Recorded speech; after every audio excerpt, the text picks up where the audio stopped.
केलेली आहे। या जर तर या नंतरच्या गोष्टी आहेत, आता टीव्हीवर आपण गेले 2 दिवस झाले काय बघतोय, जयंत पाटील भेटायला गेले, हे गेले ते गेले, त्या गोष्टी चालू असतात। तशी त्यांनी एक आदरणीय नेते आहेत आमच्या महाराष्ट्राचे, आणि त्यांचा मूळ जो आज कार्यक्रमाचं जे संकलन आहे, ज्या कार्यक्रमासाठी आपल्या सगळ्यांना आमंत्रित केलं आणि आपल्याला ह्या ठिकाणी बोलवले आणि आपण आदरणीय आलाय, तो कार्यक्रम आहे वसंतराव डावखरे प्रतिष्ठानचा 22 तारखेचा अस्मरणीय दादा। ह्या कार्यक्रमाची रूपरेषा करण्यासाठी तो कार्यक्रम संध्याकाळी 4 वाजता गडके रंगायतला चालू होईल। त्या कार्यक्रमाचं मूळ उद्दिष्ट दादांना जसे लोकांना गाठीभेटी घेणं, लोकांची कामं करणं ह्याची आवड होती, तसं काही प्रमाणात संगीताचं सुद्धा आवड होती। तर दादांना जी गाणी आवडायची ते प्रबोध डावकरेंचं आणि ताईंचं काहीतरी चर्चा झाली आहे आणि त्या चर्चेनुसार त्यांना ही गाणी आवडतात। त्या गाण्यांचा त्यांनी एक कार्यक्रम घेतलेला आहे। त्या आम्ही नेहमीच मीडियाचा आदर करतो किंवा मीडिया एक आमचं राजकारण आणि याचं एक साथ आहे, ते पकडत चालतो। या उद्देशाने आपल्याला सगळ्यांना आमंत्रित केलं होतं आणि मी आदराने सांगेन, मी परत आपल्याला सांगतो की हा कार्यक्रम जास्तीत जास्त सर्वसामान्य लोकांपर्यंत पोहोचेल। या कामाचं उद्दिष्ट काय, हे कार्यक्रमाचं उद्दिष्ट काय आहे हे आपण पोचवाल। हा परत सांगतो की हा कार्यक्रम राष्ट्रवादी काँग्रेसतर्फे वसंत डावखरे प्रतिष्ठान या कार्यक्रमानिमित्त केलेला आहे। त्याचप्रमाणे राष्ट्रवादी काँग्रेस पार्टी ठाणे शहरात आम्ही सगळेच आमचे अध्यक्ष नजीब मुल्ला आले, आमचे युवकचे अध्यक्ष वीरू वाघमारे आले, आमचे नेते आले, प्रबोधजी डावकरे आले। यातर्फे एक गुणगौरव विद्यार्थ्यांचा कार्यक्रम आहे, त्याची परवा प्रेस घेऊन अध्यक्षांनी सविस्तर आपल्याला सगळ्यांना माहिती दिलीच आहे। तोही कार्यक्रम आपला 22 तारखेला आहे।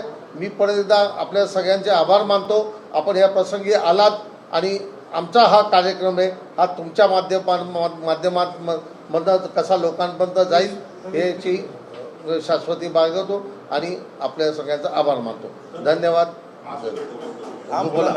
बोला। पासेस देते। हा, पासेस आहेत ना, आता सगळ्यांना आम्ही आत्ताच पासेस वाटतोय। तर सगळ्यांना नागरिकांचा म्हणजे आम्ही हा कार्यक्रम जास्ती करून कार्यकर्त्यांसाठी घेतलेला कार्यक्रम आहे का? फ्री आहे, कार्यकर्त्यांसाठी आहे। सगळे नगरसेवकांना पण इन्व्हाइट केलं आहे। TMC पोलीस आयुक्त, TMC कमिशनर, TMCचे जेवढे पण अधिकारी सगळ्यांना इन्व्हाइट केलेलं आहे की नाही? आणि आपण नागरिकांसाठी अजून एक मोठा कार्यक्रम घेणार आहोत। उलटा मी तर म्हणणार होतो की दर महिन्याला नागरिकांसाठी कार्यक्रम आम्ही घेणार आहोत। 15 ऑगस्टला पण आमचं चाललं आहे की कार्यक्रम घ्यायचं, तर ते आम्ही नजीब भाई आणि आमचे ज्येष्ठ नेते यांना विचारून यांची सहमतीने प्लॅन करून करणार आहोत। त्याची पण आम्ही लवकरच अनाउन्समेंट करू। वैशाली अनेक शंका कुशंका उपस्थित केल्या होत्या, अजूनही निष्पन्न झाले नाही। रोहित पवार असतील, अनेकांनी आरोप लावले होते।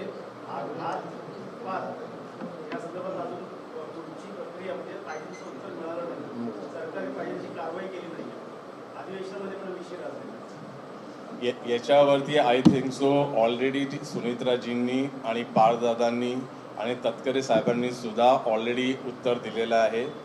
जिथे ऑलरेडी आमचे ज्येष्ठ नेत्यांनी उत्तर दिलेलं आहे, मला असं वाटत नाही की मी त्यांच्या पुढे जाऊ शकतो। तर मला तरी वाटतं त्यांनी जे उत्तर दिले तेच माझं उत्तर आहे। ठीक आहे, धन्यवाद। आणि मला एक सांगाय का, मी समजा विठ्ठलासमोर माझी इच्छा मांडली, जी तुमच्याबरोबर शेअर केली, त्याच्यात काय चुकीचं आहे की नाही? ते काय होईल काय नाही, विठ्ठलाच्या पुढे कोण आहे का? कुठली सरकार आहे का? है कि नहीं? कोई भी बन सकता है, कुछ भी हो सकता है। ये राजनीति है मेरे भाई, क्यों? आणि काय बोलो हा, विठ्ठलाची मर्जी आहे बाबा।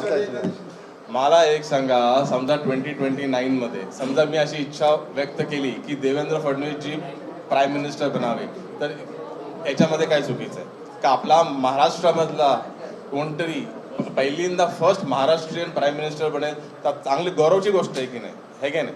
समजा त्याच्यानंतर जे इलेक्शन होतील CM आमच्या पक्षाचा असावं, समजा मी अशी इच्छा व्यक्त केली त्याच्यात काय चुकीचं आहे? हर पॉलिटिशियन किंवा हर राजनेता त्याच्या पक्षासाठी विचार करणारच. तर माझी पण इच्छा आहे की नेक्स्ट जो CM होईल आमच्या पक्षाचा व्हायला पाहिजे.